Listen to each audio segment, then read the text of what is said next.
मेरे प्रिय छात्रों, आज हम हिंदी पाठ्यपुस्तक में से मेरा विद्रोह यह पाठ पढ़ने वाले हैं। इस पाठ की लेखिका है सूर्यबाला। सूर्यबाला जी का जन्म 1943 वाराणसी उत्तर प्रदेश में हुआ। परिचय। समकालीन व्यंग एवं कथा साहित्य में अपनी विशिष्ट भूमिका और महत्व रखने वाली सूर्यबाला जी ने अभी तक 150 से अधिक कहानियाँ, उपन्यास और हास्य व्यंग्य संबंधित रचनाओं का लेखन कार्य किया है। आपको प्रियदर्शनी पुरस्कार, घनश्याम दास सराफ पुरस्कार, व्यंगश्री आदि अनेक पुरस्कार सम्मान प्राप्त हुए हैं। प्रमुख कृतियाँ हैं उनकी मेरे संधि पत्र, अग्नि पाखी, यामिनी कथा, 21 कहानियाँ आदि। गद्य संबंधी। प्रस्तुत कहानी में सूर्यबाला जी ने बाल मन की लालसाओं, पिता की महत्वाकांक्षाओं एवं अपेक्षाओं का मनोवैज्ञानिक विश्लेषण प्रस्तुत किया है। इस पाठ में आपने बताया है कि किस तरह पिता की आकांक्षाओं से दबकर बालक बालिकाओं की लालसाएं दम तोड़ देती है। परिणाम स्वरूप बच्चे विद्रोही बन जाते हैं और जब उन्हें समझ आती है तब तक काफ़ी देर हो चुकी होती है। अतः हमें इन स्थितियों से बचना चाहिए। देखो बच्चों, विद्रोह मतलब क्रांति। पाठ की तरफ बढ़ रहे हैं।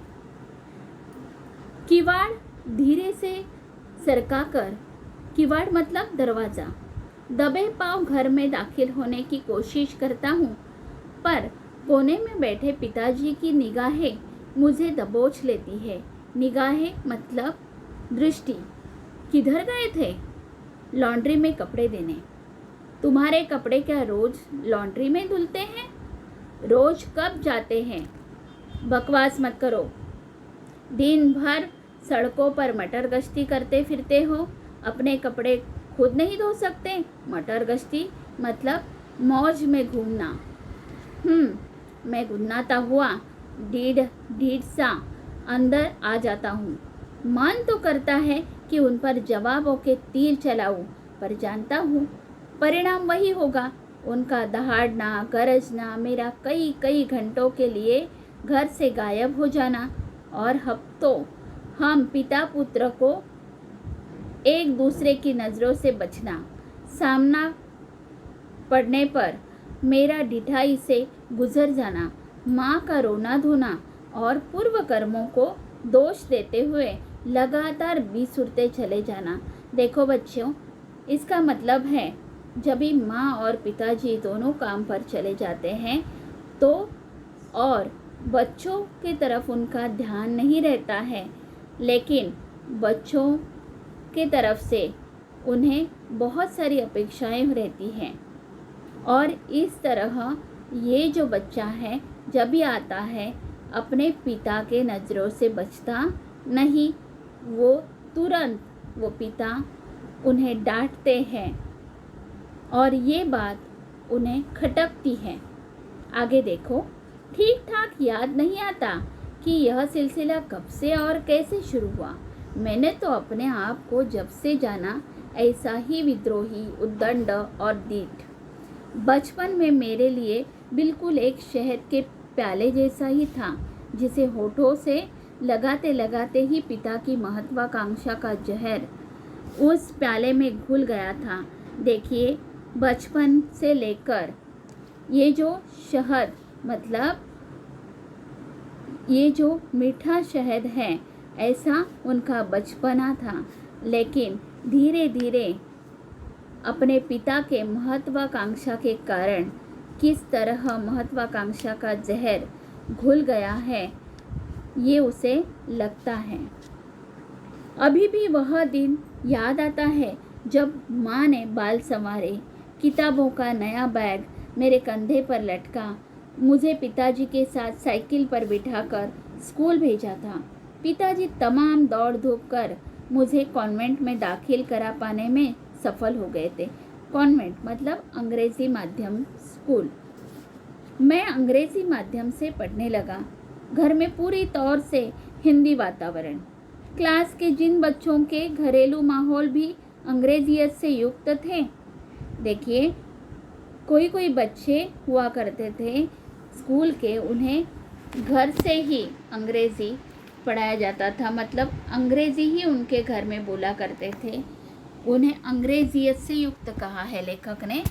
उन पर ही शिक्षिकाएं भी शाबाशी के टोकरे उछलती थी, क्योंकि वे छोटी उम्र में ही धारा प्रवाह अंग्रेज़ी बोलते थे।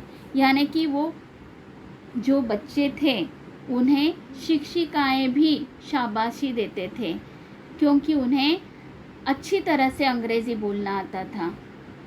कक्षा में उन्हीं लड़कों का दबदबा भी रहता था।